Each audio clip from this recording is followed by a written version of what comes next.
Hey kiddos, tonight I'm going to read you a story that my grandma used to read to me when I would go to her house. It's called The Tawny Scrawny Lion. It was one of my favorites.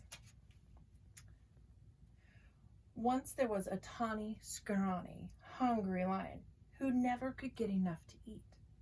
He chased monkeys on Monday, kangaroos on Tuesday, zebras on Wednesday,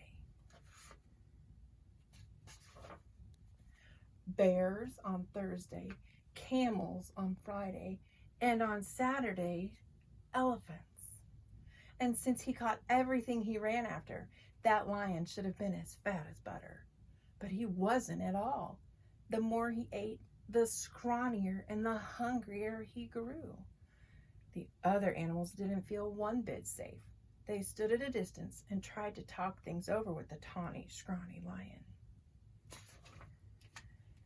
"It's all your fault for running away," he grumbled. "If I didn't have to run for every single bite I get, I'd be as fat as butter and sleek as satin.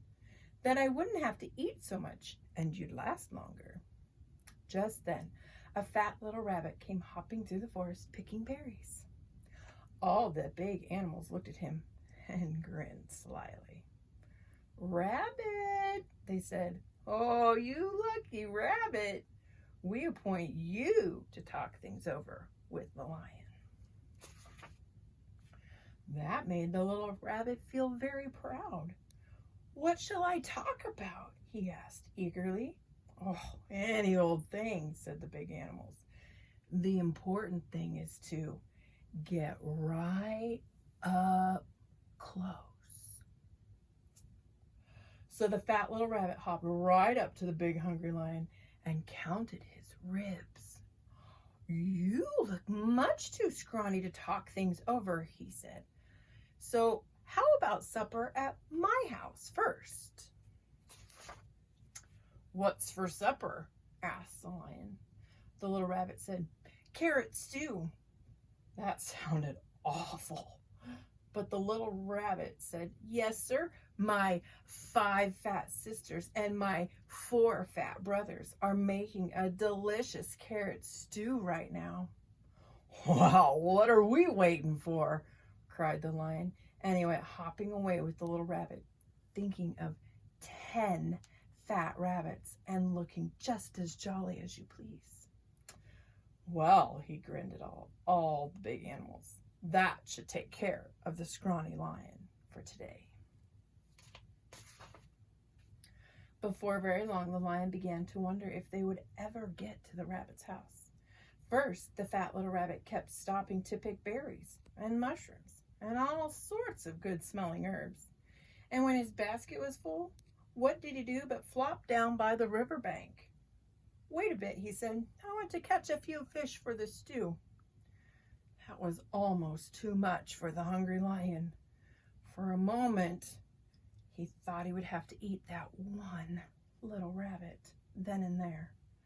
But he kept saying, 5 fat sisters and 4 fat brothers, over and over to himself. 5 fat sisters, 4 fat brothers. And then at last, the 2 were on their way again. "Here we are," said the rabbit, hopping around a turn with the lion close behind him. Sure enough, there was the rabbit's house, with a big old pot of carrot stew bubbling over the open fire. And sure enough, there were 9 more fat, merry little rabbits hopping around it. And when they saw the fish, they popped them into the stew, along with the mushrooms and the herbs. The stew began to smell very good indeed. And when they saw the tawny, scrawny lion, they gave him a big bowl of hot stew. And then they hopped around so busily that really it would have been quite a job for that tired, hungry lion to catch even one of them. So he gobbled up his stew, but the rabbits filled his bowl again. And when he'd eaten all he could hold, they heaped his bowl full of berries. And when the berries were gone, that tawny, scrawny lion wasn't scrawny anymore. He felt so good and fat and comfortable that he couldn't even move. "Here's a fine thing," he said to himself. "All these fat little rabbits, and I haven't even room for one inside." He looked at all those fine fat little rabbits and wished he'd get hungry again. "Mind if I stay a while?" he asked. "We wouldn't even hear of you going," the rabbits said. Then they jumped themselves down into the lion's lap and began to sing songs. And somehow, even when it was time to say goodnight, that lion wasn't one bit hungry. Home he went through the soft moonlight, singing softly to himself. He curled up in his bed, patted his sleek, fat tummy, and smiled.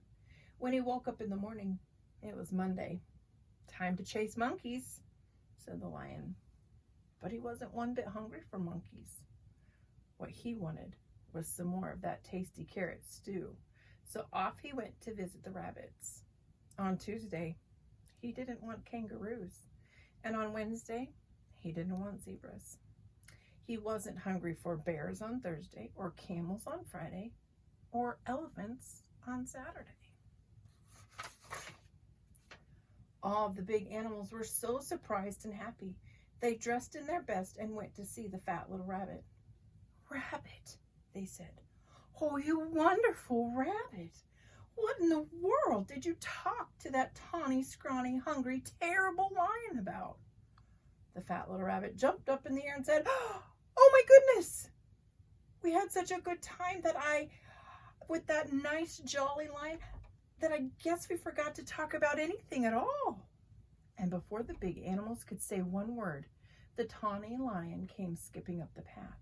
He had a basket of berries for the fat rabbit sisters, and a string of fish for the fat rabbit brothers, and a big bunch of daisies for the fat rabbit himself. "I came for supper," he said, shaking paws all around.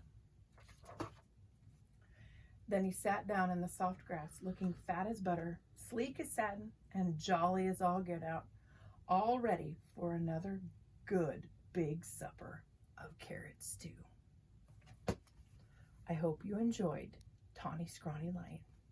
Good night.